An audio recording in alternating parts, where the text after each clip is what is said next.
Bueno, pues estamos ahora en un momento muy especial, en un momento de cambios, en un momento de oportunidades y de retos para toda la comunidad educativa, para los centros educativos, para los docentes, las familias, y también es un momento de dudas y por eso hoy queremos conversar con dos personas que nos puedan dar un poco de luz ante estos cambios y estas oportunidades, cómo aprovechar, ¿no?, estas oportunidades que nos abre la LOMLOE.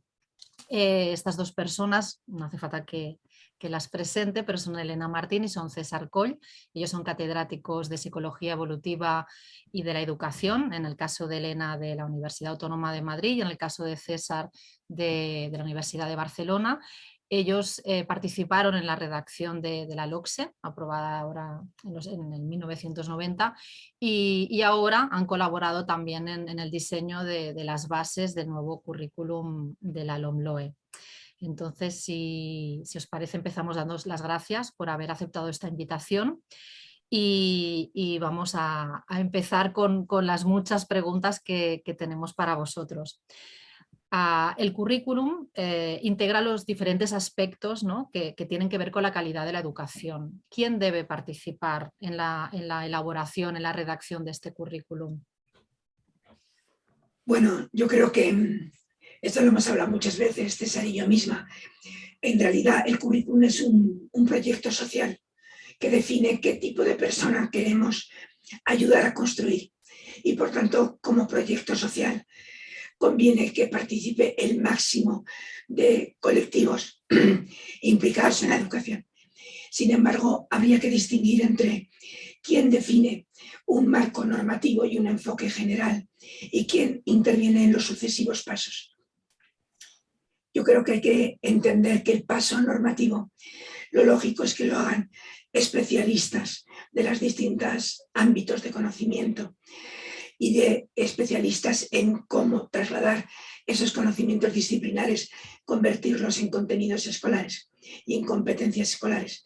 Por tanto, los equipos de especialistas son el origen del currículum. Lo importante es que todos ellos respondan a un enfoque curricular que haya sido acordado para todas las etapas y todas las asignaturas que se tienen que trabajar. Pero ese primer documento tiene que ser debatido. Como sabes, los primeros borradores que han salido de los decretos, tanto de enseñanzas mínimas como luego lo serán los decretos de currículo autonómicos, pasan por el Consejo Escolar del Estado, participan en el debate desde que están los primeros textos, organizaciones profesionales, colectivos implicados. Y yo creo que es eso lo que le da una vigencia y un valor social. Pero es muy importante que entendamos que el currículum se tiene que debatir en los centros escolares, que en el momento en que lleguen esas propuestas a los equipos, a los claustros, es el momento en el que tienen que apropiarse de ello, haciendo lo suyo y viendo qué significa para su centro, porque si no, eso no llegará nunca a una práctica que realmente les implique. Por otra parte, esta idea de proyecto social, yo creo que nos tiene que hacer recordar que el currículum tiene que estar en permanente revisión, porque ahora lo ponemos en marcha, tenemos que ver cómo funciona y tenemos que ir actualizándolo, porque las respuestas del currículum a qué tiene que aprender el alumnado, cómo tiene que aprenderlo, tienen que responder a los cambios sociales. Por tanto, tiene que haber sistemas para que podamos seguir revisando el currículum sin necesidad de cambiar una ley. Por tanto, el crear, como hay en muchos países, una institución que hace un seguimiento, una actualización del debate curricular que permite recoger precisamente esas sensibilidades sociales, es fundamental, porque no podemos esperar a que haya nuevas leyes para cambiar el currículum, porque el cambio curricular es mucho más permanente y por tanto tiene que estar siempre revisando y mejorando.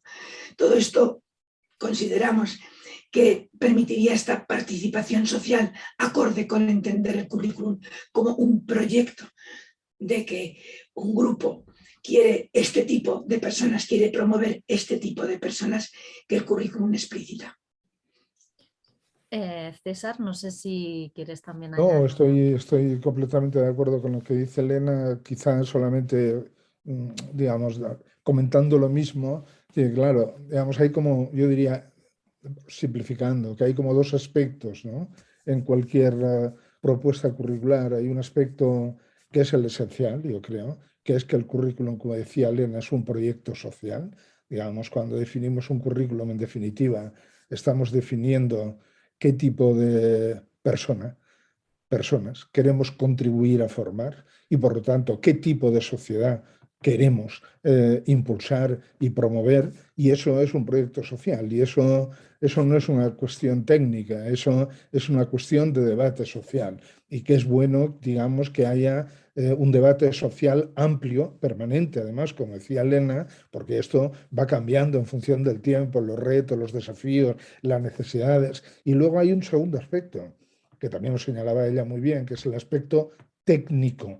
Y muchas veces, digamos, se olvida que este aspecto técnico que tiene que ver, como todo saber, digamos, tiene un aspecto técnico experto y tiene un aspecto, digamos, más bien de tipo social, de impacto. Y este aspecto técnico, que es al que ella se refería cuando hablaba de grupos de especialistas, es que los mayores son los profesores, evidentemente, pero luego están también, digamos, los especialistas que tienen que decir, si queremos formar este tipo de persona, que hay que aprender de todo lo que sabemos a nivel de historia, de geografía, de matemáticas, de física, esos son los grupos de especialistas. Y evidentemente luego eso se tiene que llevar a la práctica.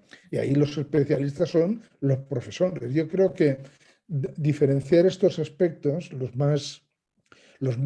que tienen que ver más con el currículum como proyecto social y los que tienen que ver más con los aspectos técnicos, bien sea de construcción del diseño, bien sea de implementación en los centros educativos, que requiere expertos docentes, digamos, de diferente tipo, pero es muy importante, porque a menudo en los debates curriculares estos dos aspectos se mezclan y o bien se dice que el currículum es uno y por lo tanto solo eso, o bien lo otro, y se convierte en algo puramente no técnico, sino tecnocrático, cuando únicamente se tiene en cuenta el segundo aspecto, o algo puramente, digamos, ideológico, cuando solo se tiene en cuenta el primer aspecto. Yo diría que, como señalaba Elena, estos dos aspectos son fundamentales y requieren efectivamente, por una parte, una instancia técnica que haga este trabajo de seguimiento, de evaluación, de revisión, sin que sea necesario cada vez cambiar la ley, cambiar el currículum,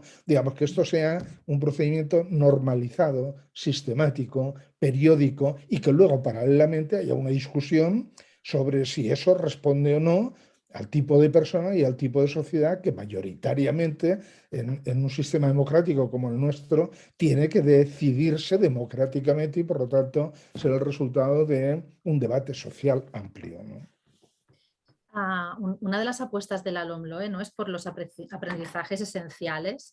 De qué forma podemos desprendernos de aquello que no es imprescindible, ¿no? ¿Cómo se puede No hacer? sé, muy breve, yo luego Elena dice lo que, pero para responder muy brevemente a esto yo diría dos cosas. Uno, primero, es muy difícil porque todos tenemos tendencia a pensar que lo que nosotros sabemos es imprescindible para todo el mundo y por lo tanto esto es muy difícil como hay muchas pruebas y seguimos teniendo pruebas porque los debates curriculares muchas veces toman este sesgo, ¿no? Pero hay una manera muy sencilla. En un currículum competencial hay una manera muy sencilla de decidir, porque el punto de partida son las competencias. Luego me imagino que nos preguntarás y hablaremos, tendremos ocasión de hablar de las competencias, pero lo primero es definir las competencias, es decir, qué queremos que el alumnado, cuando termine la educación básica, sea capaz de hacer, pueda hacer, qué situaciones tiene que poder afrontar, cómo tiene que resolverlas, cómo tiene que abordarlas, desde qué postura ética tiene que abordar esta situación. Y una vez dicho esto, que todavía no tiene que ver con contenidos para entendernos, utilizando la terminología tradicional, una vez hemos identificado eso, hemos de decir, bueno, a ver, y para hacer esto, ¿qué necesitas saber de física? ¿Qué necesitas saber de química? ¿Qué necesitas saber de matemáticas? ¿Qué valores, qué actitudes tiene que aprender para? Y eso viene después. Es decir, que si empezamos planteándonos la pregunta por los contenidos vamos mal, porque todos pensaremos que lo nuestro es lo fundamental. En un enfoque competencial, lo primero es preguntarnos eso, qué tipo de persona queremos contribuir a formar, ese tipo de persona qué debe ser capaz de hacer y cómo se debe posicionar para hacer eso. Y una vez respondida a esta pregunta, digo, bueno, y ahora vamos a ver qué aprendizajes de las materias o de las disciplinas, como lo queramos llamar, tiene que aprender, tiene que movilizar, tiene que articular, tiene que poner en marcha para poder hacer eso que dicen las competencias. No lo que dicen las disciplinas, sino eso que dicen las competencias. Y creo que entonces, digamos, la respuesta ahí es lo que es imprescindible. Y todo aquello que sea muy interesante, pero que no sea necesario para asegurarnos de que el alumnado pueda hacer eso cuando acabe la educación básica, eso es un básico deseable. ¿Por qué? Porque todo el conocimiento es deseable, pero no es imprescindible. ¿Por qué? Porque no es necesario para desarrollar esas competencias, que es lo que hemos dicho que la educación básica tiene que contribuir a ayudar a que se desarrolle. Y O sea, este enfoque, Elena, si quiere. Yo, si me permites, completando lo que decía César, yo creo que a los profesores, cuando se lo explicamos, yendo a su experiencia, a la experiencia de muchas veces por querer enseñar mucho, no aprenden lo imprescindible, y lo comprobamos. Comprobamos que podemos encontrarnos alumnos y alumnas que llegan a una etapa y echamos en falta aprendizajes sin los cuales no es posible seguir aprendiendo. Entonces, ¿eso cómo ha podido pasar? Si los hemos tenido, por ejemplo, en la primaria desde los 3 hasta los 12 años, y pueden llegar sin poder comprender un texto, ¿no?, por poner una competencia esencial. Entonces, cuando nos encontramos con este problema es cuando hay que recordar que, en un afán muy, muy saludable de querer que aprendan lo más posible, por querer enseñar mucho, pueden no aprender lo esencial. Entonces, partiendo de esto, que comprobamos que es así, yo creo que sale la energía para ser más lúcidos y decir, tengo que seleccionar con claridad aquello que, como decía César, tiene que ver con la competencia que hemos decidido. Si yo quiero la lengua para una competencia comunicativa y no tanto estrictamente estructural, gramatical, hay de todos los posibles saberes, se iluminan unos que son prioritarios y otros que no lo son tanto. Y ese ejercicio de discernimiento, de lucidez, es el que tenemos que ser capaces de hacer los docentes. ¿Y cómo es posible? El currículum oficial nos lo marca, porque para eso se está haciendo, como decía César, desde un conocimiento experto que tiene ese criterio para seleccionarlo, pero luego los docentes lo tienen que recordar. Tienen que recordar que al menos eso que se ha declarado, se ha identificado como esencial, como básico, imprescindible, tienen que garantizarlo. Y además podemos aprender muchas más cosas, pero no a costa de no aprender lo imprescindible. ¿Y cómo se puede garantizar o cómo podemos profundizar más en este enfoque competencial? Porque se trabaja desde hace tiempo, pero realmente hay diferentes ritmos, ¿no?, en diferentes centros educativos. Entonces, ¿cómo se puede ayudar o de quién debemos aprender más para profundizar el enfoque en esta mirada más globalizada, ¿no? Yo diría, hemos de aprender de nosotros mismos, y no es una broma. Cuando digo de nosotros mismos, quiero decir que en nuestro país hay muchos centros, que desde hace mucho tiempo hacen una acción educativa que responde a un enfoque competencial absolutamente bien planteado y además eficaz. Es decir, y está documentado, tenemos ejemplos nuestros, no hace falta ir, yo podría decirte, no, el currículum de Finlandia, el currículum de Gales, el currículum de Escocia, el currículum de Quebec, son competenciales, y desde que son competenciales y se han puesto en funcionamiento los resultados en las evaluaciones internas, muy bien, pero de acuerdo, digamos, pero dicho eso, yo creo que aquí tenemos muy buenos ejemplos de cómo trabajar competencialmente. Lo que hay que hacer es ver estos centros, digamos, en los que esto, en un contexto de un currículum que no lo favorecía especialmente, con una organización de los centros, que luego podemos hablar de eso, no lo favorecía especialmente, han sido capaces de hacerlo. Si han sido capaces de hacerlo en un contexto que no era el más favorable, digamos, con un currículum que de entrada se plantea como más competencial, tiene que ser, digamos, más fácil. En este sentido yo diría, hay que ver lo que se hace aquí, porque hay muchos centros que desde hace mucho tiempo hacen planteamientos competenciales muy bien hechos, no solo de infantil y de primaria, también de secundaria. Yo creo que una de las claves, cuando decías cómo podemos, ¿no? Pues una de las claves está en que, a diferencia de cuando en el 2006 en la LOE ya se plantearon las competencias, porque se planteaban ya allí, las competencias estaban, pero luego las áreas tenían objetivos que no estaban definidos competencialmente. En este momento, los objetivos, las metas de las asignaturas, de las materias o de las áreas son competenciales, de manera que cada docente puede reconocer ya en su trabajo de lo que es su ámbito de enseñanza la entrada competencial. Y no esta idea de que había unas competencias clave, que no sabías bien cómo llegar a tu propia disciplina. El componente de la competencia específica dentro de cada disciplina, yo creo que eso es uno de los aspectos que tenemos que ayudar a que los docentes entiendan, que es su punto de partida. No deben ir a leer los saberes, deben ir a leer por qué lo tienen para su materia, esa lectura competencial de los objetivos de la materia.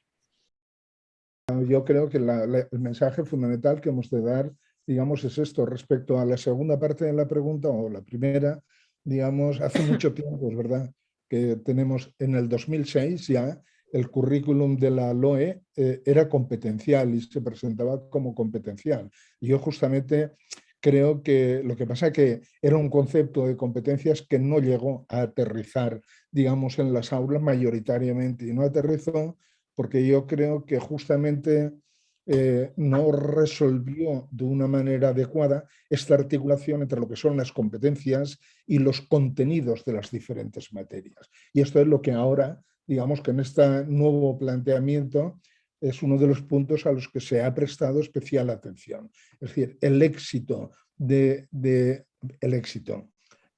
digamos, el que realmente consigamos o no que el enfoque competencial llegue a las aulas, depende en parte de que consigamos realmente articular lo que es un enfoque competencial con lo que es devolver a los contenidos la importancia que tienen y que siempre han tenido. Pero esos contenidos están al servicio de un enfoque competencial, no al revés. Entonces, como en el currículum del 2006 se partía de unas competencias transversales, claves, generales, que no estaban vinculadas con los saberes específicos, quiero decir, con las competencias específicas de las diferentes áreas de conocimiento, el único anclaje para luego hacer programaciones y trabajar en las aulas, ¿cuál era? No las 8 competencias clave, que son tan generales que se aplican a todo, sino los contenidos. Y eso es lo que explica, a nuestro juicio, digamos, que a pesar de tener un currículum que desde el punto de vista de la declaración era competencial, desde el 2006 en la práctica nunca lo llegó a ser. Nunca lo llegó a ser el currículum, aunque sí que hay prácticas competenciales, como decía antes, pero el currículum no lo llegó a ser porque no resolvió adecuadamente esta articulación entre competencias y saberes, es decir, contenidos de las diferentes materias y disciplinas, y cómo mediante el aprendizaje, la articulación y la movilización de estos contenidos de las diferentes disciplinas se puede contribuir, se debe contribuir al logro de las competencias específicas y a través de ellas de las competencias clave. Es decir, no nos podemos saltar este eslabón intermedio, que es el que se saltaba, yo creo, y bueno, y Elena, lo hemos hablado muchas veces, que creemos, yo se lo digamos que... Mientras te has quedado sin eso, se lo estaba comentando precisamente esto. Ah, vale. O sea, que nos hemos repetido. Bueno. No. Y iba a comentar, antes César decías, tenemos que aprender de nosotros mismos, ¿no? Más allá, para facilitar, para favorecer este trabajo más competencial directamente en las aulas, aparte de documentar los casos ¿no?, de éxito que hay en diferentes puntos del país, se debe acompañar a los centros educativos, o cómo se puede acompañar más a los centros educativos para que realmente haya este salto, como comentabais, ¿no?, en las aulas. Bueno, aquí empiezo yo, Elena, y luego continúas tú, si quieres. Vamos a ver, aquí hay, es decir, un enfoque competencial es muy exigente con el profesorado, porque quiere decir que tiene que tener en cuenta las competencias, tiene que tener en cuenta los contenidos, tiene que tener en cuenta el contexto, pero es muy exigente también con la administración educativa. ¿De acuerdo? Porque un enfoque competencial exige también unas determinadas condiciones. La primera condición y más importante es que es incompatible un enfoque competencial con digamos, una ordenación de los centros o un sistema de ordenación educativa rígido, inflexible y cerrado. Es decir, la primera condición fundamental es que los centros educativos han de tener un margen de autonomía curricular importante. Eso es la primera condición imprescindible. Si no hay una autonomía curricular, el planteamiento competencial no se podrá hacer, o no se podrá hacer, digamos, tan bien como si lo hubiera, o se podrá hacer, pero a pesar de la ordenación, es decir, haciendo, digamos, estirando los márgenes de lo que se puede hacer y no puede hacer, pero no se facilitará. Por lo tanto, la autonomía curricular es lo primero. Lo segundo, ¿verdad que siempre decimos que hay que atender a la diversidad del alumnado y que hay que partir del lugar donde se encuentran y que hay que proponer actividades flexibles a los que se puede incorporar al alumnado desde diferentes puntos de partida? Pues los centros también son merecedores de la diversidad y de la atención a la diversidad por parte de la administración. ¿Y eso qué quiere decir? Eso quiere decir que la administración debe poner en marcha un sistema de acompañamiento, de ayuda al profesorado en la implementación de este currículum competencial. Y ese acompañamiento y esa ayuda, en unos casos tendrá que ser mucha, y en otros casos no tendrá que ser tanta, porque los centros ya lo están haciendo. Pero lo que es importante, digamos, es que no haya un tratamiento uniforme y homogeneizado para todos los centros. Porque uno de los defectos de nuestro sistema no es la centralización, es la homogeneización, es el pensar, digamos, que lo que es bueno para un centro es bueno para todos. Y esto no es así, porque el profesorado no está, digamos, en todos los centros en el mismo contexto, porque no tiene la misma historia, la misma trayectoria. Es decir, que este segundo aspecto me parece fundamental. Resumiendo, yo diría, tener un currículum, entendido como un currículum, el currículum oficial competencial es el primer paso para que realmente en los centros educativos y en las aulas, al final el trabajo, el aprendizaje que se promueva sea realmente competencial. Pero en la primera parte, luego o hay políticas y actuaciones de desarrollo curricular que sean acordes con las exigencias de un planteamiento curricular, o eso tendrá muchas dificultades. Decía la de la autonomía, decía otra cosa que podríamos decir es el refuerzo de los equipos docentes. En un enfoque competencial, un profesor, una profesora ya no trabajan, se trabajan de manera integrada. Por lo tanto, el trabajo de los equipos docentes es fundamental. Y para eso hace falta que más recursos, sí, sobre todo uno, más tiempo. ¿Se vuelve a ir? Sí, pero te hemos entendido, pero se ha vuelto a ir. Si puedes repetir el tercer punto de que hablabas del refuerzo, porque se han entrecortado. Sobre todo lo que hace falta más, digamos, es tiempo, porque es el recurso fundamental para un enfoque competencial. ¿Por qué? Porque hay un trabajo importante de coordinación del profesorado, de toma de decisiones, de seguimiento del alumnado, de acompañamiento, y eso requiere tiempo. No se puede hacer como ahora en muchos sitios se hace cuando se hace en los pasillos, porque los no tienen tiempo, Entonces, esos recursos, estudiar bien cuáles son esas necesidades y satisfacerlas de los centros, acompañando, apoyando, ayudando, dando tiempo, facilitando, digamos, lo que son conexiones con el entorno y la comunidad. Todo eso son actuaciones que se den o no depende del profesorado solo, al menos. Depende sobre todo de la administración educativa. Por lo tanto, las condiciones, los profesores hemos de poner mucho de nuestra parte para hacer realidad un enfoque competencial. Pero las administraciones no tienen que poner menos y eso tienen que tenerlo claro. Y su responsabilidad no termina con la publicación del currículo competencial. En realidad, ahí empieza su responsabilidad. Por su responsabilidad es crear las condiciones para que esto se pueda llevar a la práctica. Y fíjate que en esa lógica que explicaba César, ¿no? La formación del profesorado, que siempre se ve como una pieza sin la cual esto no va a ser posible, ¿no? Como ningún cambio, por otra parte, como ningún otro. Si nosotros entendemos que llevar a la práctica esto implica trabajar, como decía César, en equipo, porque lo importante es que tenga coherencia las decisiones curriculares que tomamos en el conjunto de la etapa, mucho mejor si es en el conjunto del centro. Porque no tiene sentido que yo decida cómo quiero trabajar en el primer ciclo de primaria si las docentes de segundo ciclo me esperan a mi alumnado en otro punto. Por tanto, es esa coherencia la que tenemos que garantizar. Si ese es el foco, la formación del profesorado por excelencia es la formación en centros. No los cursos aislados donde se descuenta, sino el acompañamiento que se hace a un centro, la formación en centros, que se hace mientras el centro está precisamente diseñando ese proyecto curricular a partir del nuevo currículo competencial. Esa es la responsabilidad de los equipos directivos, de montar un plan de formación que tenga que ver con ahora tenemos que hacer nuestro proyecto curricular.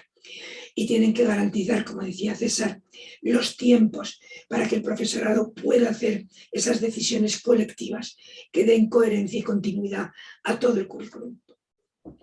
Hay otras condiciones en las que, si luego te parece oportuno, podemos hablar cómo la inspección acompaña, cómo se rompe la ordenación en un centro, esta ordenación de una hora, una asignatura, un profesor, un grupo.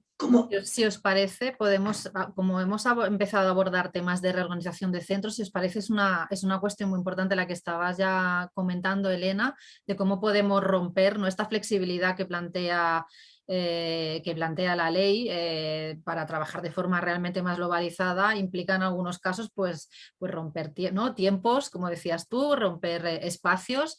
Claro. ¿Esto cómo se puede llevar a cabo desde donde venimos, ¿no?, y desde donde están ahora mismo muchos centros educativos, seguramente más seguro más de los de secundaria? Claro, pero lo que es importante es que entendamos que, cuando decía César, es que el trabajo de la administración no acaba, sino que más bien empieza lo más importante cuando da las condiciones a los centros. Eso significa que el articulado de los decretos, las normativas, donde se establece cómo pueden organizarse los centros, tiene que, desde luego, permitir y además promover organizaciones que rompan, ¿no?, esta gramática tan antigua ya de eso, un grupo, una hora, un profe, una materia. Tienen que permitirlo, incluso promoverlo. Habrá centros que no se atreverán de momento a hacer muchos cambios, pero aquellos que están ya en disposición o que lo vienen haciendo encontrarán las posibilidades, y los demás serán los que la formación tendrá que ir empujándoles. Nosotros consideramos que ahí la inspección tiene un papel fundamental, porque la inspección a veces se ve por el profesorado como alguien que más bien limita, viene como a controlar que hacemos lo oficial. Es que en este momento lo oficial es precisamente lo que estamos diciendo. Luego no solamente no puedo ponerte pegas, sino que tengo que animarte cuando me propones una organización que rompe y organiza de otra manera. Equipos directivos, inspección, la normativa de ordenación, ¿no? Hay algún decreto que ya ha salido, como por ejemplo el de Cataluña, en el que propone estas organizaciones en ámbitos, pero también en horarios flexibles, en agrupamientos flexibles. Una alumna puede en un momento determinado estar con su grupo clase y en otro momento no. porque hay una oferta de una actividad en la que se agrupan distintos. Esto, volvemos a lo que decía César, es que no es una utopía, es que hay centros que ya lo están haciendo. Y por tanto, entender que la formación del profesorado pasa también por conexión de centros, por conexión de redes de centros, y que aquellos que van más, digamos, avanzados en esta lógica pueden ser alguien que viene a explicarte, a ayudarte a tu centro, no que te venimos a contar la teoría, sino, mira, es que un centro lo está haciendo. Los docentes, cuando escuchan a otros colegas que tienen que enfrentarse a lo mismo que ellos se enfrentan y les cuentan cómo lo hacen, encuentran en ese tipo de ayuda una ayuda muchísimo más útil. Equipos directivos conectados, redes de centros conectados, yo creo que son un recurso muy importante. Y aquí las familias u otros agentes, estabas hablando de la conexión, ¿no? entre centros para aprender, para compartir aprendizajes. ¿Qué papel puede jugar ahora mismo, pues, las familias o otros agentes educativos en toda esta reorganización? Sí, yo, si me permites, querría volver un poquito sobre la anterior, ¿no? Para señalar, digamos, como tres niveles que a mí me parece que son importantes diferenciarlos. No porque estén diferenciados, sino para no atribuirle a uno lo que le corresponde al otro y que cada uno de los niveles asuma su responsabilidad, ¿no? Digamos, lo primero, cuando hablamos de currículum, tenemos tendencia, digamos, de currículum oficial. Ahora me refiero al currículum. El Departamento de Educació de la Generalitat va a publicar el decreto de currículum. En realidad no publica el decreto de currículum solo, publica dos cosas. Publica el currículum, que además lo pone en un anexo, que es competencias, saberes, criterios de evaluación, y publica un articulado, que en realidad lo que es la ordenación del currículum. Y ahí es donde dice, tiene que haber tantas horas de tal, tiene que haber tantas horas de cual, tiene que... Esa ordenación, digamos, tú puedes hacer el anexo, que es el currículum muy competencial, y poner en el articulado una ordenación que sea contradictoria con un enfoque competencial. Por lo tanto, la primera cosa importante es que esa ordenación, digamos, sea coherente con un enfoque competencial. Y ahí viene muchas de las cosas que señalaba, digamos, Elena, y que son fundamentales, ¿no? Puede ser que sea favorecedora y que la inspección haga una supervisión más bien rígida, digamos, pero eso es poco esperable, porque en principio todos apostamos porque todos los profesionales son competentes y lo hacen de la mejor manera posible, ¿no? Pero ese trabajo de la inspección es muy importante. Y luego vienen los centros, ¿de acuerdo? Y los centros, digamos, ahí hay dos niveles de nuevo. La responsabilidad de los centros y la responsabilidad de quien crea las condiciones para que los centros puedan llevar a cabo su tarea. Y en eso de las condiciones ahí ya no es ordenación, son políticas de desarrollo curricular, son programas de formación, son programas de asesoramiento, de acompañamiento y apoyo, son programas de elaboración de materiales, son todo lo que son apoyos a los centros. Y luego, evidentemente, podría haber todo esto y el equipo docente cerrarse en banda y no aceptar eso. Es decir, hay una responsabilidad del profesorado también. De la misma manera que antes decíamos, en condiciones no favorables, ha habido muchos centros que han sido capaces de llevar a cabo un enfoque competencial. Podría ser que en condiciones muy favorables hubiera centros, digamos, que no llevaran a cabo el enfoque competencial. Bueno, ahí es donde realmente la administración y los servicios de la administración de acompañamiento y apoyo tienen un gran trabajo a hacer, de acompañar, de apoyar, de asesorar, de convencer, de mostrar, de aportar materiales. Es decir, que hay muchos elementos implicados, ¿no? Y que cuando hablamos del currículum, uno de los problemas que tenemos es que a veces, como son tantos los aspectos implicados, tenemos tendencia a pensar que todo depende de uno y no, digamos, es el conjunto. Por eso decimos siempre, claro, las transformaciones educativas, ¿por qué son difíciles? Son difíciles porque implican muchos componentes y además muchos componentes que cada uno por separado no basta, que tienen que todos actuar de manera coherente. Y además no basta hacerlo poco tiempo, tiene que ser sostenido en el tiempo. Y esa es la dificultad fundamental para el currículum también.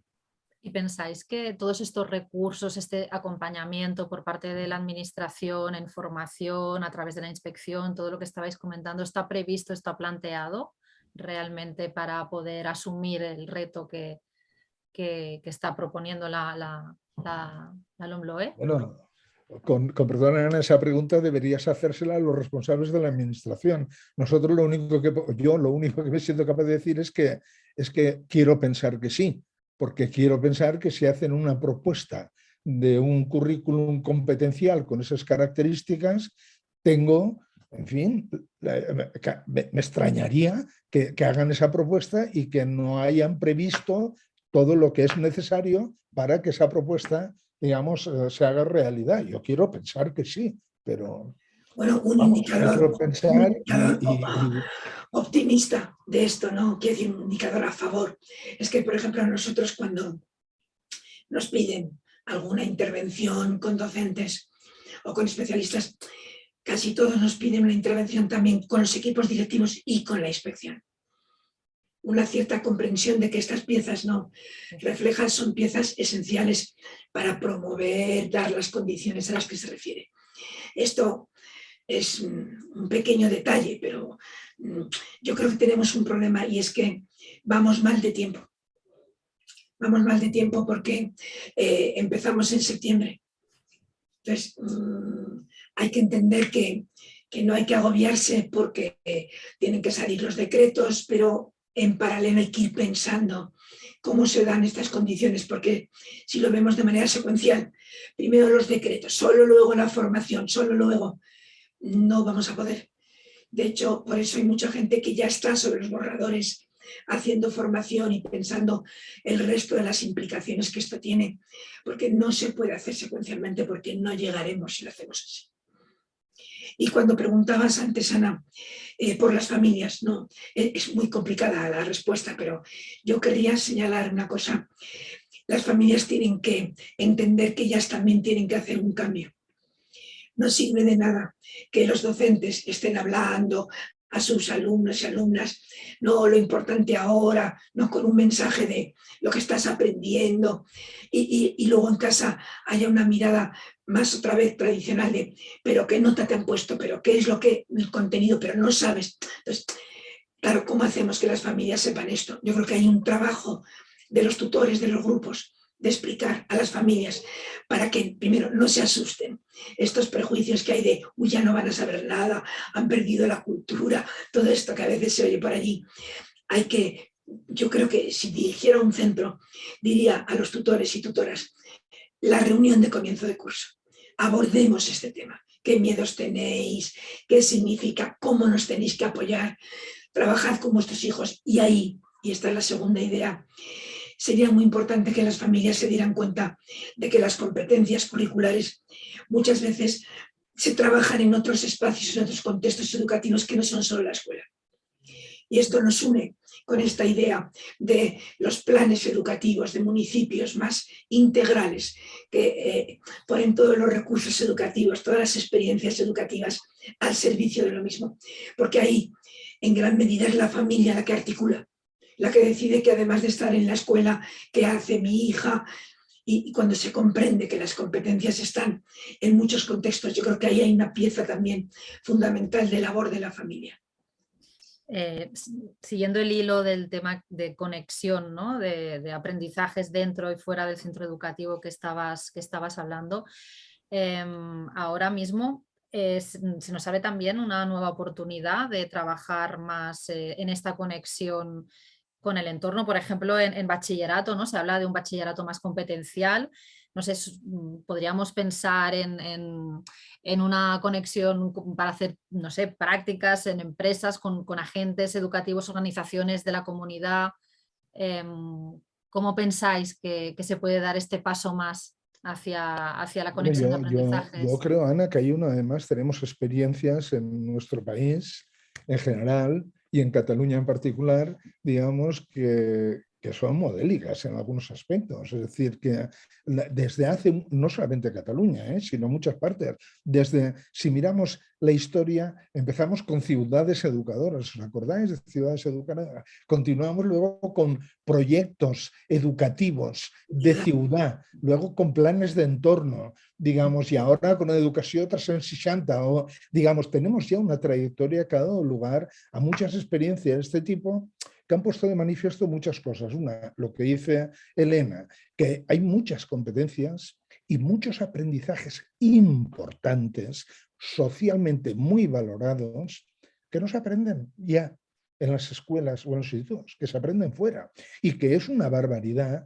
no tener en cuenta eso en dos sentidos. Uno, cuando el alumnado lo ha aprendido, no tener en cuenta que ya lo ha aprendido, y cuando el alumnado, por el origen socioeconómico de la familia, no lo ha aprendido, que la escuela lo dé como algo que se hace fuera, digamos, cuando es muy importante. Entonces, esa conexión de lo competencial con la necesidad de conectar los aprendizajes y la experiencia de aprendizaje que tienen lugar en contextos de actividad muy diferentes son fundamentales. Y en consecuencia, la capacidad de los centros educativos, y esta es otra de las condiciones que se añade a las que antes decíamos, la capacidad de los centros educativos para en coordinación y comprometiéndose conjuntamente con agentes e instituciones de la comunidad, poner los servicios formativos de la comunidad, sobre todo al alcance de aquel alumnado que no lo tiene habitualmente, es fundamental.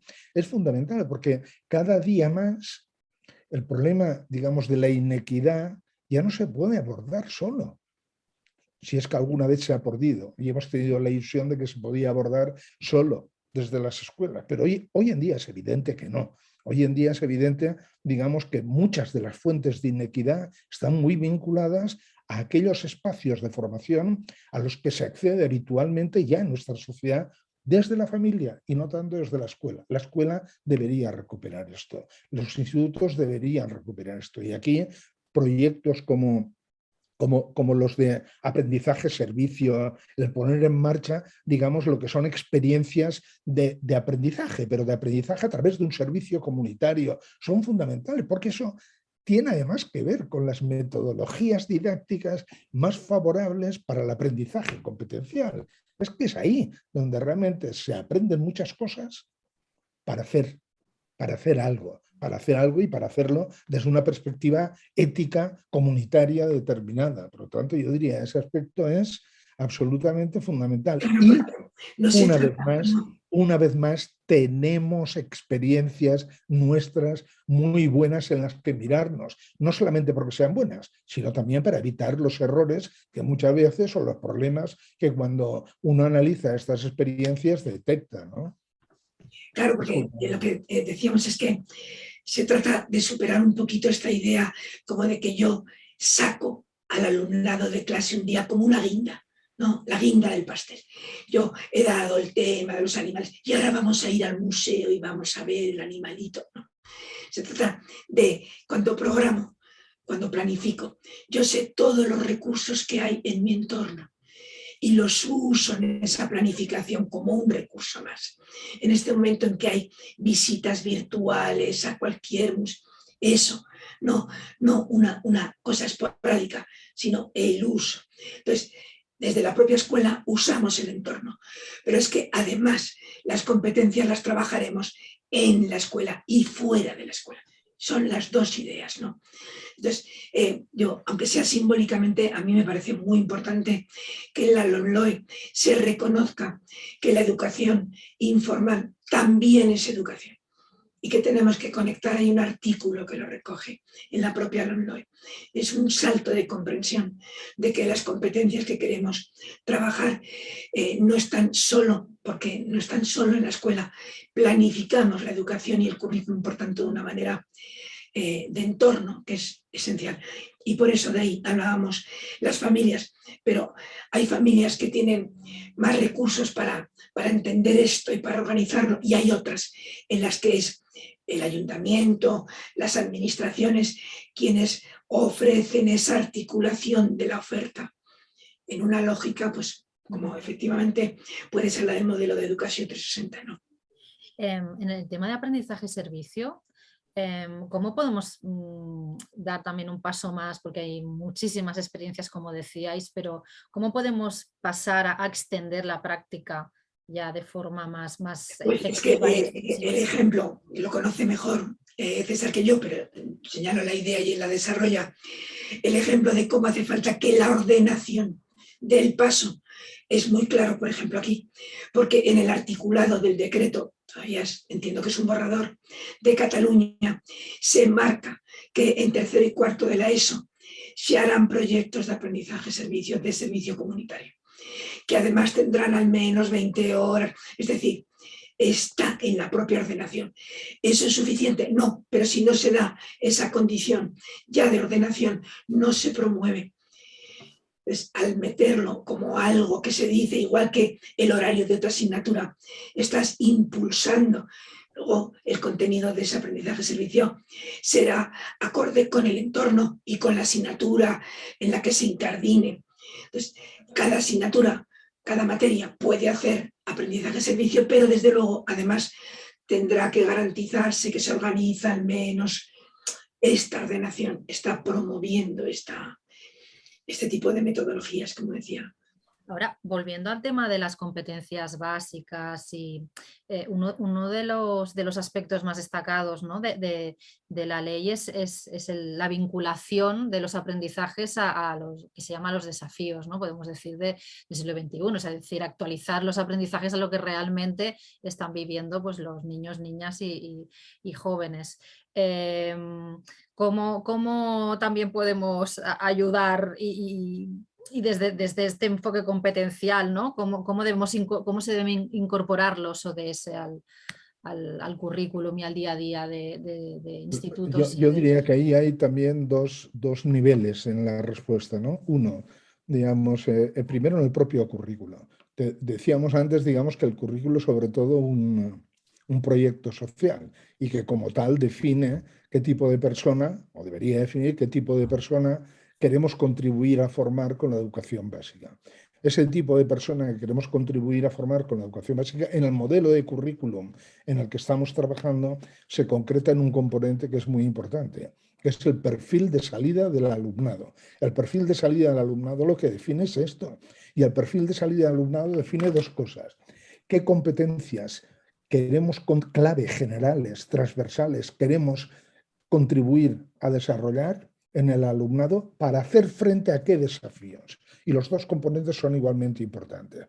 Es decir, el perfil de salida del alumnado en el propio currículum se define en base no solamente a las competencias clave, sino a las competencias clave y a los desafíos para los cuales o a cuyo servicio debe estar el desarrollo y la adquisición de estas competencias. Segundo, cuando se definen las competencias específicas en el propio currículum, cuando se definen las competencias específicas, ahí se tiene que tener en cuenta que todas las competencias tienen como, por así decir, dos posibilidades de definirse. Uno a nivel general, global, y otro a nivel local. Cuando yo digo contribuir o formar o adoptar unos hábitos de vida saludables, contribuir o poner en marcha actuaciones en apoyo a un desarrollo sostenible, esto que yo lo diga en un puerto pesquero, digamos, de Galicia, o que lo diga en medio de la meseta castellana, o que lo diga, digamos, en el interior de Lleida, cuando tengo que diseñar situaciones concretas para desarrollar esa competencia, lo tengo que aterrizar en lo local. Es un reto general, pero si yo quiero trabajar competencialmente, he de aterrizarlo en el contexto en el que esa competencia se tiene que aprender y se tiene que desplegar. Digamos, y por lo tanto, en la definición de las competencias específicas es otro de los aspectos del currículum importante en el que se tiene que reflejar estos desafíos y estos retos. Pero esto es el currículum, ¿vale? Esto es el currículum. Luego viene la implementación y ahí es donde viene el trabajo de los profesores y de los centros y de los equipos docentes y de la comunidad. Y es ahí donde el recurrir a todos estos contextos de actividad y a todas estas aportaciones y el convencer, digamos, a los agentes sociocomunitarios, que son corresponsables de la formación de los ciudadanos y las ciudadanas, esto es muy importante, porque ahí es donde realmente tanto los retos como las competencias, como los saberes, como la movilización y la articulación se hace realidad. Y se hace realidad en torno a la realidad cotidiana del alumnado, a lo local. Y yo no voy, digamos, en un puerto pesquero a trabajar temas de sostenibilidad, digamos, en base a lo que es sistemas de producción que son totalmente ajenos, digamos, a la comunidad donde están los alumnos y alumnas, sino que lo haré, lógicamente, digamos, ahí a nivel local y luego ya me elevaré a nivel general. Entonces eso yo creo que es fundamental, pero me lleva a otra reflexión que no ha salido hasta ahora, creo, y que me parece importante, y es que nos lo planteamos todo desde la escuela, desde el sistema educativo, desde la administración educativa, desde el profesorado, desde los equipos directivos, desde la inspección. Y todo lo que hemos dicho ahora nos lleva a pensar que en el momento actual la formación de los ciudadanos y las ciudadanas va mucho más allá de la escuela. Y si esto es verdad, la corresponsabilidad, digamos, de los agentes sociales en esta formación debería hacerse efectiva. ¿Qué quiero decir? Cuando Elena decía antes, muy acertadamente, que una de las primeras cosas a hacer con las familias sería explicarles y que entiendan bien el enfoque competencial y que no es malo que lo que sus hijos y hijas estudian no es lo mismo que ellos estudiaron, eso lejos de ser malo, digamos, puede ser muy bueno. De la misma manera que lo hacemos con las familias, deberíamos empezar a ser beligerantes a nivel social y a pedir a los medios de comunicación, a los, digamos, a los tertulianos, digamos, y a toda la gente que opina, que fuera un poco consciente, digamos, de que su responsabilidad a nivel educativo no son docentes, pero su responsabilidad en la creación de imaginarios sobre qué es y debe ser la educación es muy importante. Y muchas veces esta influencia en la creación de imaginarios no va en el sentido, digamos, de lo que estamos hablando, va en otro sentido, ¿no? Entonces, ese aspecto de ir trabajando cual gota, digamos, que cae y cae y cae, todo lo que es este aspecto de toma de conciencia de la corresponsabilidad del conjunto de la sociedad, digamos, en la formación de las nuevas generaciones, me parece que es muy importante. Es decir, deberíamos tomarlo en serio aquel adagio, ¿no? Que ya no sé de quién era, digamos, pero que se cita a menudo de para educar a un tal hace falta todo un pueblo. Pues sí, sí, pero eso quiere decir que todo el mundo tiene que colaborar y que lo que no tiene mucho sentido, digamos, es que se continúe vehiculando esta idea de que educación es lo que pasa en la escuela. Y los responsables de la educación son los profesores. Y a partir de ahí todos los demás vemos qué pasa allí, pero no intervenimos o no tenemos responsabilidad.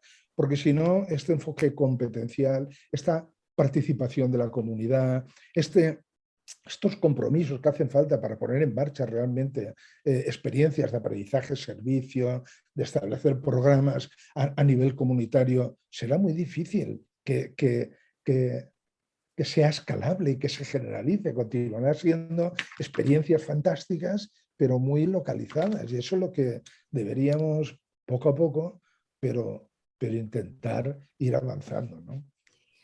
Y volviendo, si me permites, Ana, al origen un poco más de la pregunta pero bueno, ¿cómo hacemos con los desafíos? Entender que las competencias clave lo son porque son las que necesitamos para resolver los desafíos es muy importante. No son estas porque sí, sino porque sin estas no se puede dar respuesta a los desafíos. Por eso son las dos piezas del perfil. Pero yo creo que el reto está, claro, aquí no lo puedo demostrar porque tendría que hacer una elaboración muy compleja, pero yo me siento capaz, y César tanto más que yo, de decir, a ver, ¿qué reto me pones? El de promover la salud propia y colectiva. Y yo te digo, mira, está en conocimiento del medio en esta competencia, en economía en esta competencia. Esto es el reto. ¿Y qué me hablas? ¿De bregar con la incertidumbre? Pues cuando las competencias dicen aceptando un error como parte del proceso de trabajo. O sea, hay que reconocer que es que están en las competencias. no ya afirmaciones genéricas, sino que las materias, las áreas han recogido. Trabajar en grupo resolviendo conflictos mediante el diálogo, ese es otro de los retos. Eso se hace en cualquier materia. Entonces, yo creo que esa es una de las apuestas del nivel primero que decía César, ¿no? Que es cómo se hace esto al diseñar el currículo. Luego él hablaba del otro nivel. Pero me parece que en el nuevo currículo esto está mucho mejor articulado. Y respecto a la evaluación, por competencial, ¿cómo podemos? Había una pregunta que nos hacía llegar una docente, ¿no? Que decía que hace años, ¿no? Que estamos intentando trabajar en este sentido, pero que preguntaba que no hemos sido capaces de interiorizar, ¿no? Lo que es la evaluación por competencias, y preguntaba en qué hemos fallado, cómo podemos Bueno, pues hacerlo mejor, ¿no? pero aquí si seguimos este hilo un poco que estamos llevando en las respuestas, de ver los niveles de análisis del problema, pues cuando un currículum no era competencial, ¿cómo íbamos a evaluar competencialmente? Cuando los estándares de aprendizaje de la LOMLOE no tenían que ver con competencias, ¿cómo se va a evaluar competencialmente? Por tanto, de nuevo, la estructura curricular en la que los criterios de evaluación son la precisión de las competencias, no precisan, concretan lo que la competencia expresa. Bueno, es que allí lo que te piden que compruebes es que es capaz de llevar a cabo la actuación. No que se sabe algo, sino que actúa y al actuar está manifestando esa capacidad. Por tanto, hemos ganado porque los criterios de evaluación son competenciales. Esto es fundamental.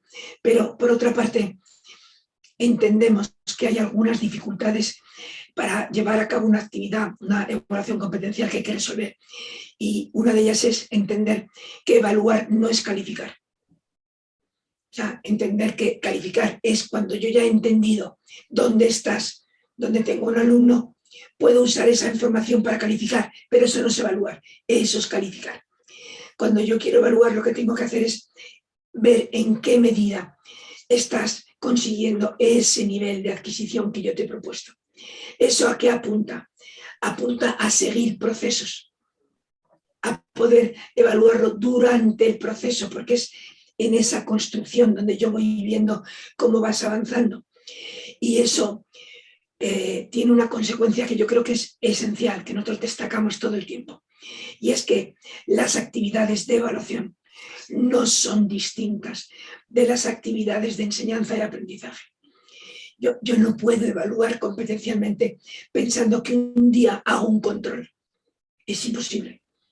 Un control me puede dar una información complementaria, pero la única manera es que mientras los alumnos hacen actividades de enseñanza y aprendizaje para aprender, yo estoy evaluando cómo va ese proceso. Y tengo que ser capaz de llevar una evaluación continua procesual. Y además tengo que entender que yo, docente, tengo que saber cómo vas progresando, pero que en un currículum competencial tan importante como que los docentes sepamos cómo va progresando el alumnado, es que el propio alumnado vaya entendiendo cómo va progresando.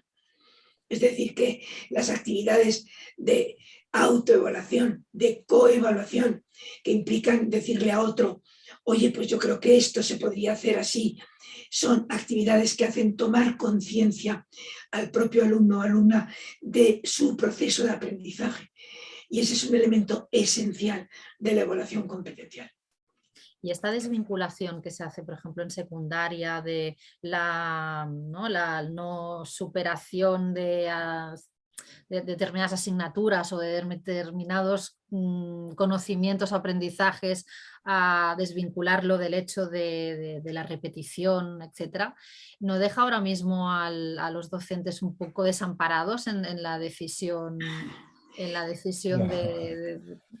Vamos a ver, si me permite decir algo sobre lo de la evaluación, Elena, digamos, añadir en la línea, vamos a ver, a mí de esa profesora, de esa docente que os ha hecho llegar esa pregunta, lo que me sorprende es que piense que tiene dificultades o que no sabe muy bien cómo evaluar competencialmente y no le plantee ninguna dificultad cómo enseñar competencialmente.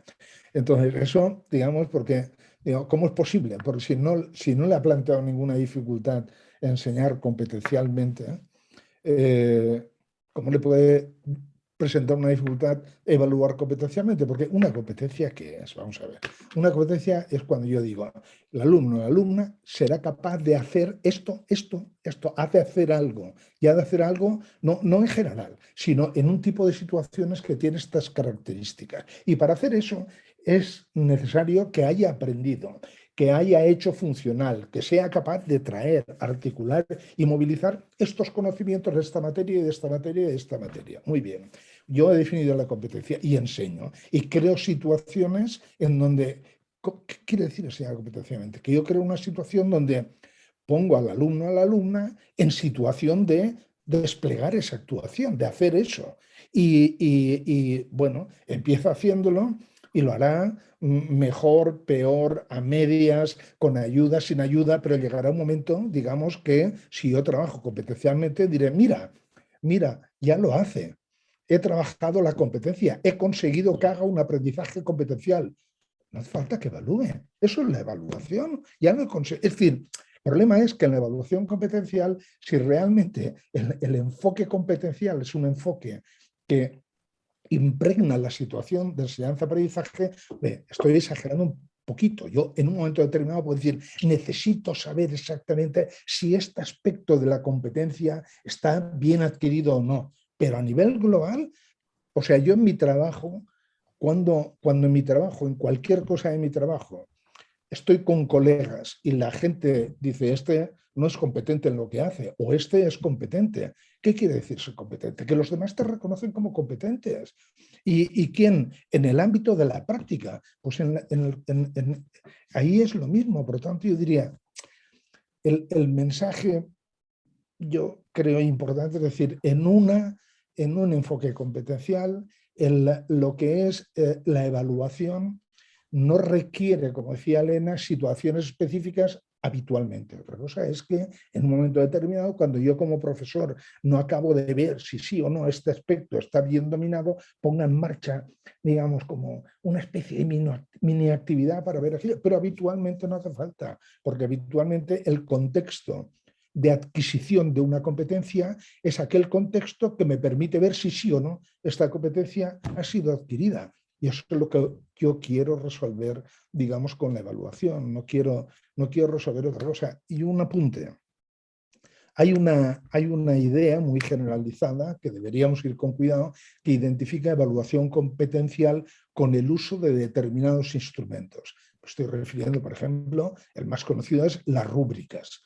Pues las rúbricas puede ser un instrumento adecuado para mostrar el resultado de una evaluación competencial, pero puede serlo también para mostrar el resultado de una evaluación que no sea competencial. Es decir, la rúbrica, los instrumentos por sí mismos en los que se plasma el juicio de valor que implica una evaluación de si se ha conseguido o no el desarrollo de la competencia, eso son los instrumentos, no es lo que confieren el valor competencial o no a la evaluación. Y me parece que eso es muy importante, habida cuenta de lo que se ha generalizado y en general. A mí, me parece bien el uso de rúbricas, pero que por sí solo eso no garantiza el uso de una rúbrica que la evaluación sea competencial.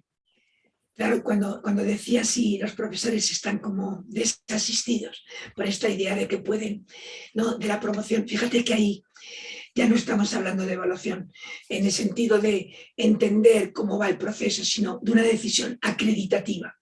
Apruebas o suspendes o tienes título o promocionas. Entonces, yo creo que ahí, aunque esto es una de las cosas que más debate genera, yo creo que un enorme avance de la ley es hablar de evaluación colegiada.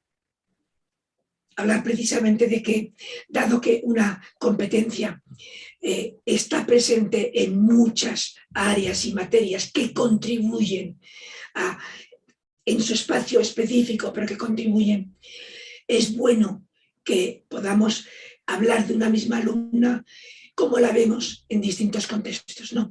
Yo no sé, yo cuando trabajo con profes siempre compruebo que ellos reconocen que María, la María de educación física, no es la María de lengua. No sé si me explico. Es decir, que lo que se puede. Entonces, es que esto es así. Es que varios ojos, igual que en una familia, complementamos nuestra valoración sobre un hijo, una persona, varios ojos, varios expertos analizando el progreso de una persona. Es más rico que desde una sola disciplina. Y si no, no es verdad que las competencias estamos trabajándolas desde todas las disciplinas. Entonces, yo creo que es un avance, no solamente que es que te dejen vendido, sino que estás más arropado cuando sabes que una decisión tan trascendente como decidir la promoción de un alumno, de una alumna, no corre el riesgo de que a lo mejor tú tengas una mirada parcial, no mala ni buena, pero por parcial reducida. Así que yo lo veo justo. No, pero a esto además que dice Elena se añade el hecho de que las competencias no solo suelen implicar, digamos, diferentes materias o como queramos llamarle o áreas, sino que generalmente además rara vez una competencia se trabaja aisladamente de otras. Y en ese sentido, como rara vez, es decir, lo normal en situaciones competenciales es que confluyan, sobre todo si son situaciones realmente competenciales, diferentes, digamos, competencias que requieren o hacen recurso a diferentes ámbitos de conocimiento. Y eso es lo que justifica precisamente la referencia a la posibilidad de que los centros puedan crear ámbitos curriculares más allá de las materias o de las asignaturas, de que puedan juntar tiempos, de que se puedan hacer actividades más amplias, pero eso justamente también justifica el hecho, o sea, el profesor, la profesora no se pueden sentir, digamos, ninguneados porque no dependa de él o de ella sola la decisión sobre la promoción. Al contrario, se cree tanto, digamos, que es el conjunto de profesores los que tienen que decidir eso. Es la evaluación colegiada, como se llama Elena. Eso es reforzar el papel del profesorado, Claro, no infravalorarlo. La unidad docente aislado no es ya la unidad de nada. No sé si me explico. Es decir, es que todo, como ves, todo apunta a que son los equipos, porque somos muchas personas las que ejercemos influencia educativa sobre una misma persona. Y por tanto, la responsabilidad está compartida. Y esta idea, que volvemos a lo mismo, un aula, un espacio, mi aula, mis alumnos, mi grupo, mi materia, es que esto no es compatible con una lógica competencial. Me sabe mal porque llevamos ya mucho rato. Yo os quería hacer un par de preguntas más, si os parece bien, si vais bien de tiempo. Sí. Venga. Un par de preguntas. Una de ellas es sobre la personalización. ¿Es posible la personalización del aprendizaje con las ratios actuales? Es decir, es un tema del que no se ha hablado, ¿no? El tema de las ratios, de bajarlas.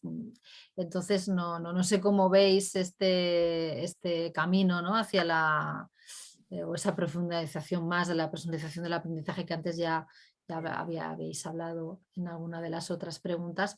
Realmente eso podemos hacer una apuesta por ahí con las actuales ratios que se plantean. Bueno, déjame que empiece yo, que soy más radical y luego Elena me matizará. Digamos, yo te diría, si no es posible, entonces el enfoque competencial tampoco lo es, porque por definición un enfoque competencial ha de ser personalizado, si no, no es auténticamente competencial. Yo creo que, menos en mi caso, es una de las cosas que me convencen de la bondad, entre comillas, de un enfoque competencial, que realmente implica, digamos, un aprendizaje competencial es un aprendizaje personalizado, porque quiere decir que yo he aprendido algo y que eso me sirve para afrontar una realidad, manejarme en esa realidad, en esa práctica y poder afrontarla de una manera satisfactoria.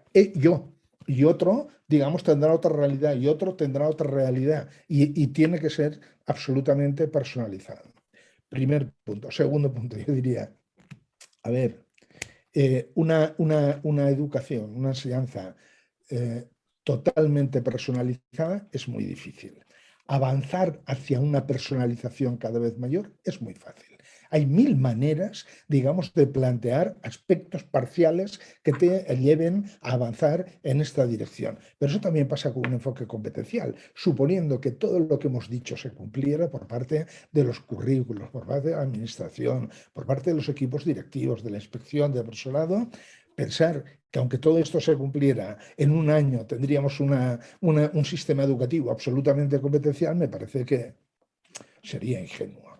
Digamos, estas cosas son, lo importante es ir avanzando en esa dirección y que aquello que se haga, sea mucho o poco, vaya en la misma dirección, sea coherente y marque esa dirección y se sostenga en el tiempo y que todo sea convergente. Y en eso yo diría, es muy fácil introducir elementos de personalización en el aula. Es muy difícil pretender que todo sea y responda, digamos, a esos parámetros. Y tercera, y acabo. Es decir, se puede tener 30 alumnos en el aula y hacer planteamientos de personalización y avanzar en este sentido, o no. Pero es que se puede hacer un trabajo de tutoría con un solo alumno y avanzar en la personalización o no. Evidentemente, si en lugar de 30 tengo 20, es más fácil. Si en lugar de 20 tengo 10, es más fácil. Pero puedo tener 10 y puedo tener 1 y continuar sin personalizar. Entonces, quiero decir, esto es delicado decirlo así, pero hay que decirlo. Es decir, evidentemente las ratios favorecen, pero no es un argumento como para decir, digamos, que si yo tengo 25 no voy a poder introducir elementos de personalización. Claro, y además hay que entender que el tema de la ratio, cuando ya no estamos hablando de un grupo, un aula, un profe, una materia, hay que verlo de otra manera. Porque si tú tienes 3 grupos, pero metes los 3 docentes de los 3 grupos y trabajan ellos, pero tú estás atendiendo, es decir, hay metodologías y en un momento determinado atiendo a un grupo pequeño. La codocencia ahora está en una actividad en que por el tipo de actividad pueden estar muchos, pero otro tipo de actividad exige una atención más individualizada. Entonces, no todo el tiempo los agrupamientos son iguales. Entonces, de acuerdo, si bajaran las ratios facilitaríamos, pero no solo por bajar las ratios se garantiza, y además el concepto de ratio va muy ligado a un aula estanca todo el tiempo haciendo lo mismo. Y yo creo que esto hay que verlo de otra manera. Por otra parte, dentro de nada, nosotros somos muy mayores y quizá no lleguemos a hablar de ello, pero dentro de nada, el problema será que no tenemos suficientes estudiantes. Hay una bajada de natalidad en la que en este momento lo que se está pensando es precisamente cómo va a repercutir esto. Y nos encontraremos, podemos encontrarnos, como ya pasa ahora, en zonas y centros que a lo mejor tienen 15 en aula y siguen haciendo lo mismo que hacían cuando tenían 30. Entonces, no quiere decir que no seamos conscientes de la importancia de la ratio, pero hay que mirarla con esta complejidad y no usarla como un argumento para decir no se puede, no, sí, porque en un mismo centro, con los mismos grupos, hay gente que atiende a los intereses, que da participación al alumnado, que son estrategias de personalización. Y otro que con la misma ratio no lo hace. Y los alumnos y las alumnas del grupo te lo dicen, no aprenden igual en el mismo centro, en el mismo pupitre, dependiendo de lo que el docente hace o no hace. Y esto hay que decirlo. Y no es que no queramos que no bajen las ratios, siempre lo hemos peleado, pero no nos escudemos en exceso en que no se puede personalizar por las ratios. Y respecto a la tutoría, orientación que comentabais también, bueno, ¿cómo lo recoge? ¿Cómo recoge este? Mira, yo creo que esto sí que es algo que no nos da tiempo a ver en profundidad, pero realmente el enfoque de la personalización cambia la función de la tutoría. Porque precisamente la función de la acción tutorial es tienes que conocer tanto a tu alumnado, lo que hace fuera del centro, las experiencias de aprendizaje que tiene fuera, para poder aprovecharlas, que el tutor puede comunicar al resto de los docentes todas estas características del alumnado que le permiten ir personalizando y atendiendo a sus intereses, ¿no? Y hace que la tutoría y la orientación, porque al final el plan de acción tutorial se lleva desde la coordinación de la orientación, que de una vez por todas la orientación no se dedique a este modelo clínico simplemente de identificar alumnos con algún tipo de dificultad que exige un apoyo específico, sino entender que la personalización es para todo el alumnado y por tanto la orientación es el apoyo a los docentes en este trabajo con todo el alumnado. Eso no quiere decir que además no haya condiciones en la ley muy interesantes de una atención mejor enfocada a colectivos de alumnado, porque si recuerdas, el concepto de alumnado con necesidad específica de apoyo se amplía. Aparece la idea de que no son solo alumnos con discapacidades ni con hiperactividad, aparece el concepto de alumno con una necesidad socioeducativa, que es fundamental, porque sabemos que muchas veces es esa condición la que le pone en dificultad, lo hemos visto con la pandemia. Entonces, está identificado como tal. Y hay otra actuación que yo creo que es muy importante, que es esta idea de que las adaptaciones que haya que hacer para personalizar el aprendizaje nunca van a suponer que un alumno no va a poder titular. Esto es fundamental. Porque antes si adaptábamos en exceso el currículum, entonces muy bien, atendíamos al alumno, pero ya sabíamos que no podía titular. Y esta restricción desaparece en la ley. Pero lo importante es entender que la personalización no es para algunos colectivos. La personalización es enseñar ajustándose a todos. Y ahí es donde tiene que entrar la orientación, ayudando a través del plan de acción tutorial, ayudando al profesorado a entender esta manera de ajustar la ayuda pedagógica. Es decir, yo sí, solamente una frase, añadir a todo lo que ha dicho Elena, que suscribo, y es que, digamos, en la personalización del aprendizaje, la función tutorial se convierte en la esencia misma del ejercicio docente. O sea, el profesor, la profesora, digamos, cuando personaliza el aprendizaje, hace una función claramente tutorial y orientadora.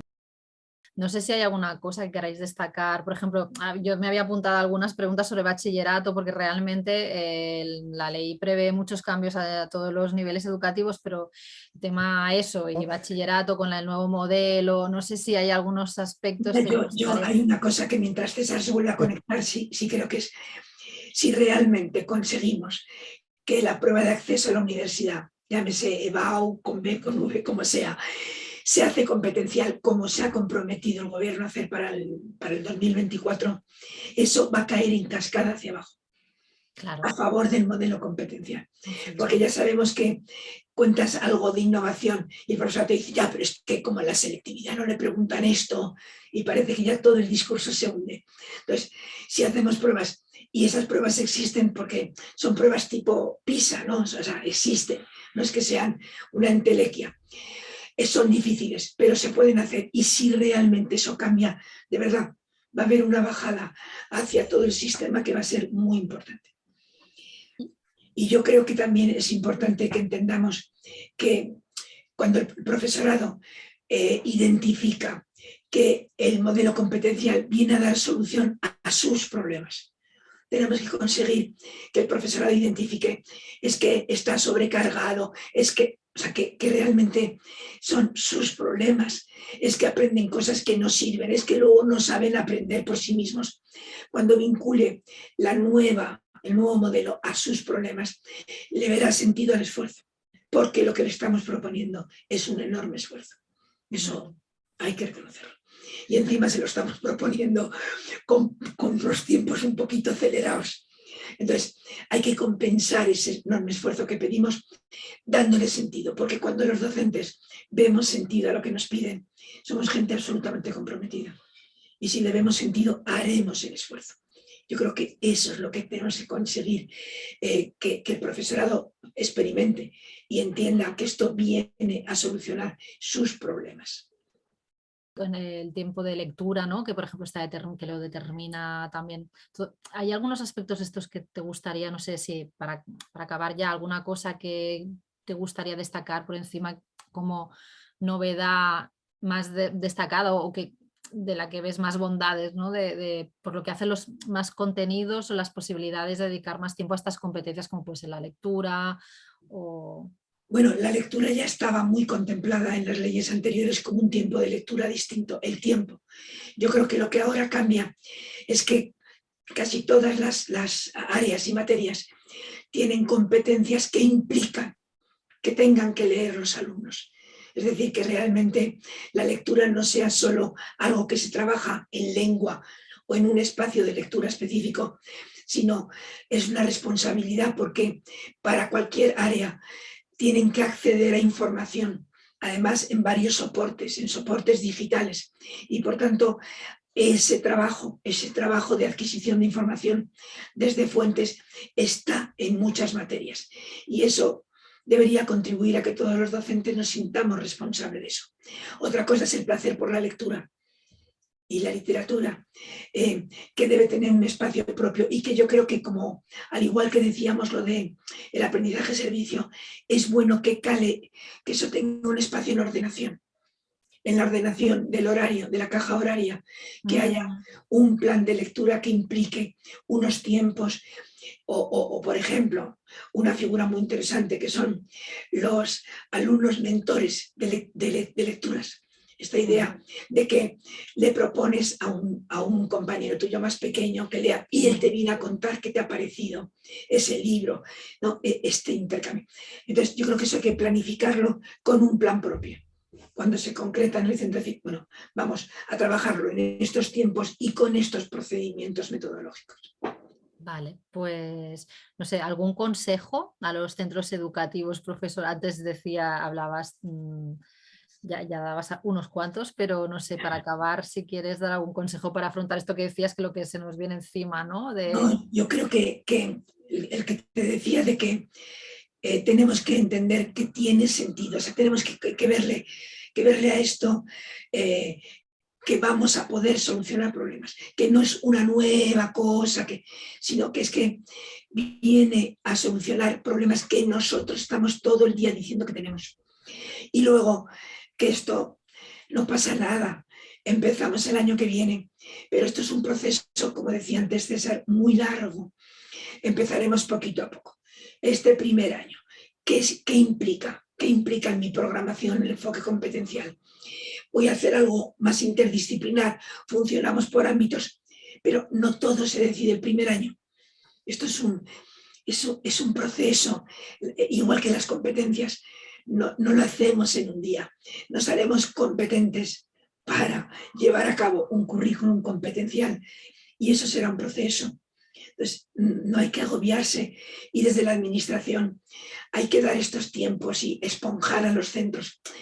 Nos pilla en un momento muy malo porque la gente está muy cansada de la pandemia. Cuando no nos hemos recuperado de la pandemia, viene encima esta demanda. Entonces hay que ser consciente de esto y hay que tomárnoslo con la tranquilidad que implica un proceso complejo, pero hay que ponerse desde ya a la tarea de hacer un proyecto colectivo en los centros.